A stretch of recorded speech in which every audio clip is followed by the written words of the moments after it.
Muy buenas, mis queridos Humphrys. Hoy vamos a ver todo lo relacionado con la mutación génica, cromosómica y genómica. Sin nada más que decir, dentro al intro.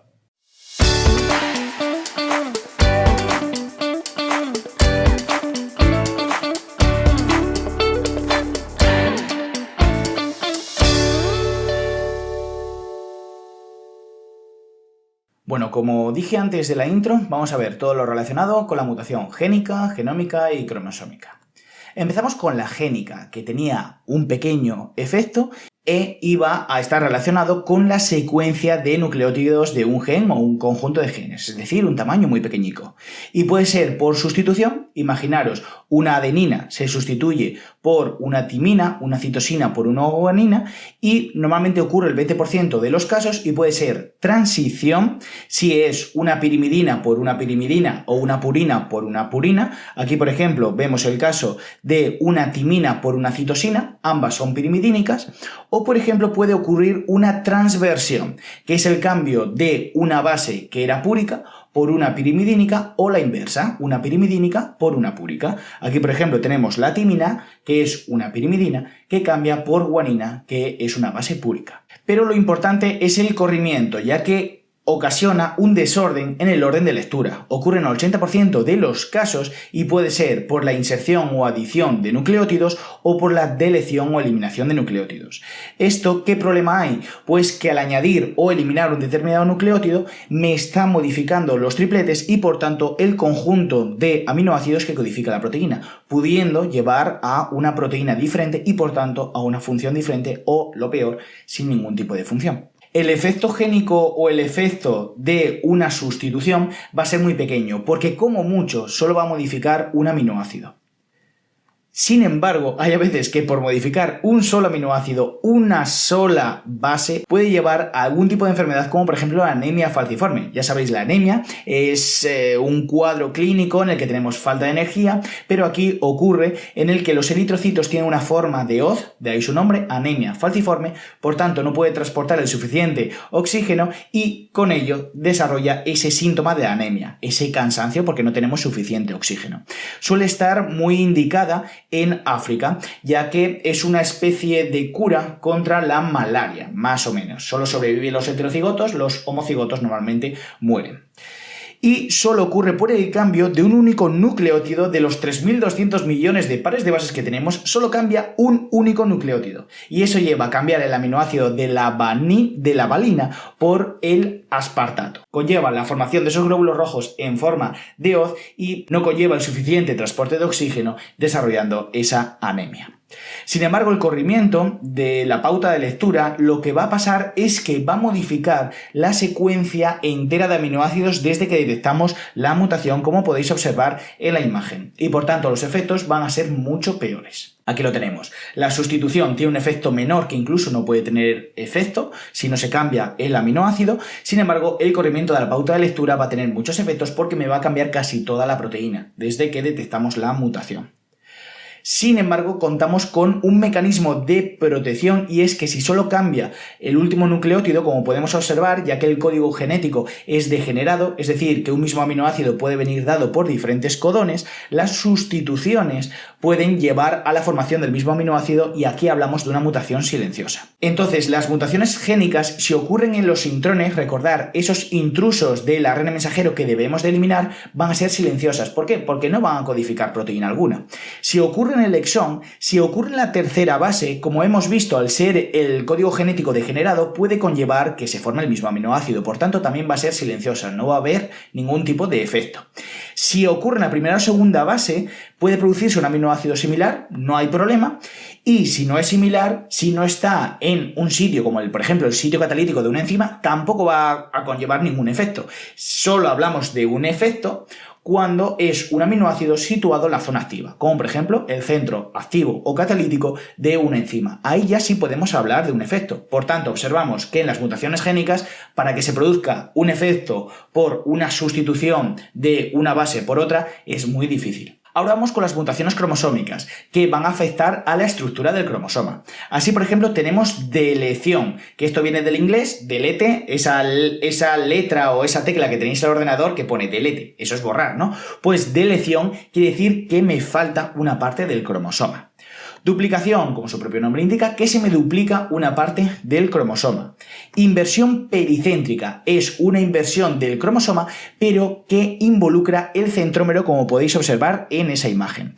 Y la inversión paracéntrica es una inversión, se me da una vuelta de 180 grados, un segmento del cromosoma, pero sin involucrar al centrómero. También puede ocurrir una translocación recíproca. Imaginaros cómo un cromosoma con otro se intercambian recíprocamente, es decir, el uno con el otro, ciertos fragmentos o segmentos del cromosoma. Y una translocación robertsoniana o fusión quiere decir que ciertos cromosomas se fusionan. ¿Qué efectos evolutivos puede llegar a tener? Pues, por ejemplo, la deleción, hombre, siempre que pierdo algo no nos gusta, ¿no? Por tanto, va a tener unas consecuencias deleterias normalmente, que me va a conllevar a una desventaja evolutiva. La duplicación depende, pero normalmente va a ser bueno. Luego explicaré por qué. Las inversiones y translocaciones, bueno, que me dé una vuelta de 180 grados mientras no me involucre a ningún gen que me lo corte por la mitad, tampoco tiene problema alguno. Entonces, la deleción no tiene ninguna importancia evolutiva porque todo lo contrario, normalmente va a ser deleteria, o sea, me va a llevar casi siempre al hoyo. La duplicación es buena. ¿Por qué? Porque, imaginaros, aquí os cuento un caso personal. Tengo dos teléfonos. Un teléfono que tengo toda la información que utilizo, pues, para llamar, para WhatsApp, para redes sociales, y luego tengo un teléfono antiguo. ¿Qué hice con el teléfono antiguo? Pues, como ahí no tengo ni WhatsApp, ni número de teléfono, ni tarjeta SIM, lo que dije, digo, bueno, pues tengo una aplicación piratilla para aprender a tocar el piano, y digo, bueno, pues si me entra un virus, me da igual, ese teléfono antiguo no va a pasar nada, no tengo ninguna información que me pueda fastidiar. ¿Qué pasa? Que si me entra un virus y me fastidia el móvil, no pasa nada porque yo tengo mi móvil normal y corriente. Esto es como una especie de copia de seguridad, ¿no? Toda la información importante la tengo en mi otro móvil y ahí no puede correr ningún tipo de riesgo. Pues esto le pasa a lo largo de la evolución. Imaginaos que se me duplica un gen muy importante. Un gen me va a mantener siempre esa función importante, pero el otro puede ir mutando porque yo siempre voy a tener esa otra copia de seguridad. Ese gen importante ya se está efectuando, ya está llevando su función, mientras que el otro gen puede mutar. Me da igual.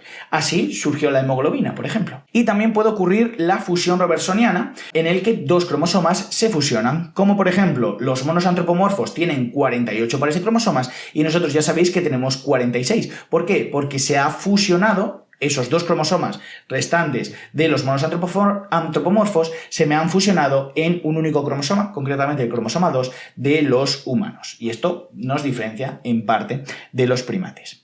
Ahora vamos a hablar de una deleción curiosa, que es este caso de María José Martínez Patiño, que fue campeona de 100 metros valla en 1984 y que ahí donde la veis, una mujer, pues es un hombre. ¿Y por qué es un hombre? Porque tiene un cromosoma XY.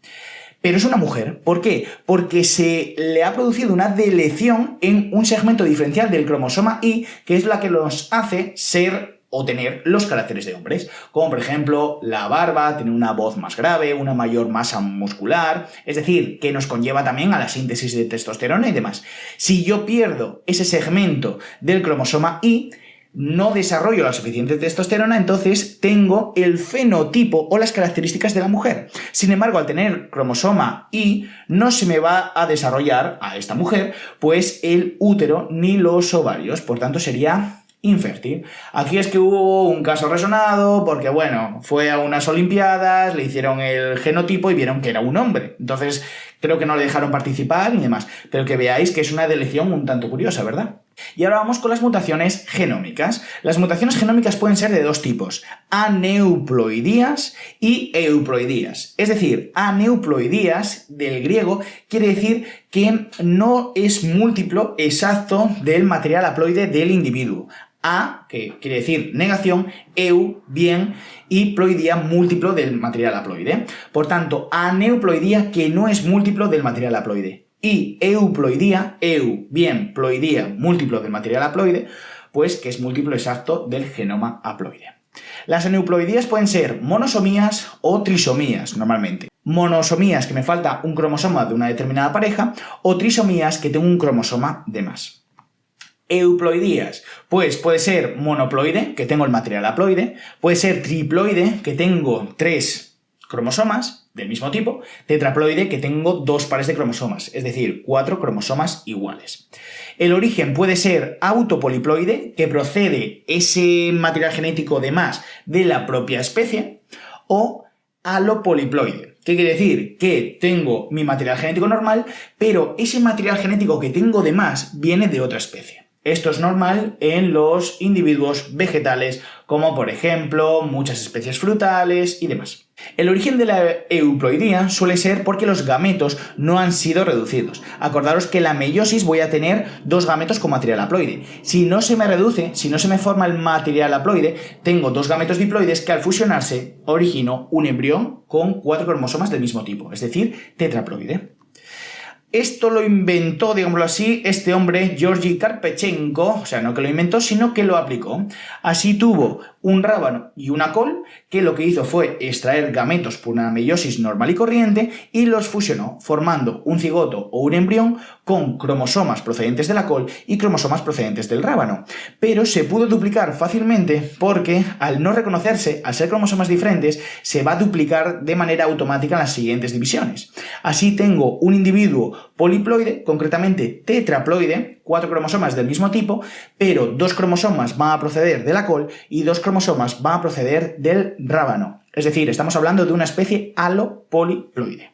¿Para qué se utiliza esto? No solo es experimentar, sino que esto se utiliza a día de hoy en el mercado, puesto que, como veis, al tener mayor cantidad de material genético, las células suelen ser más grandes y, en resumidas cuentas, los frutos suelen ser más grandes. Aquí lo vemos con esta planta modelo, pero también las sandías. Observar cómo la variedad tetraploide es fértil, tiene semillas, tiene pipos, mientras que la variedad triploide, esto es lo más interesante, es más grande que la variedad normal, pero no tiene semillas. Esto también pasa con el plátano. El plátano normal y silvestre, diploide, tendría semillas, pero todos los plátanos que comemos no van a tener semillas algunas.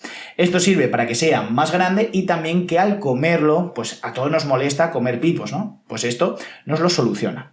Esto se realiza normalmente por medio de la ingeniería genética, se suele dar un choque térmico antes de producirse la fecundación normal y corriente, de tal manera que origina cigotos triploides, lo cual es muy interesante no solo en la industria vegetal, sino también en la industria animal, sobre todo en las especies menos evolucionadas, hablamos de invertebrados o de los primeros vertebrados, ya sabéis, los peces, que sí pueden admitir esto. De hecho, aquí observamos un salmón transgénico, que es triploide, y observar la diferencia de tamaño con la misma cantidad de tiempo frente a la variedad silvestre. Un ejemplo de aneuploidía, antes estamos hablando de euploidía, un ejemplo de aneuploidía muy característico es la trisomía del 21 o síndrome de Down, muy fácilmente reconocible por este cariotipo. Observamos 3 cromosomas pequeñitos juntos del cromosoma 21, esto indica síndrome de Down, 2n+1. El origen de las aneuploidías, normalmente las que son viables, con síntomas, por supuesto, van a ser las de los cromosomas sexuales. ¿Por qué? Porque al no ser normalmente cromosomas iguales, van a aceptar cierta variación. Y hasta aquí el vídeo de hoy, Humphreys. Espero que haya servido de ayuda. Ya sabéis, cualquier duda podéis ponerla por los comentarios, o si queréis recurrir a un contenido más teórico, podéis consultar el blog, que siempre os dejo el enlace aquí abajo. Sin nada más que decir, nos veremos en próximos vídeos. ¡Hasta la próxima!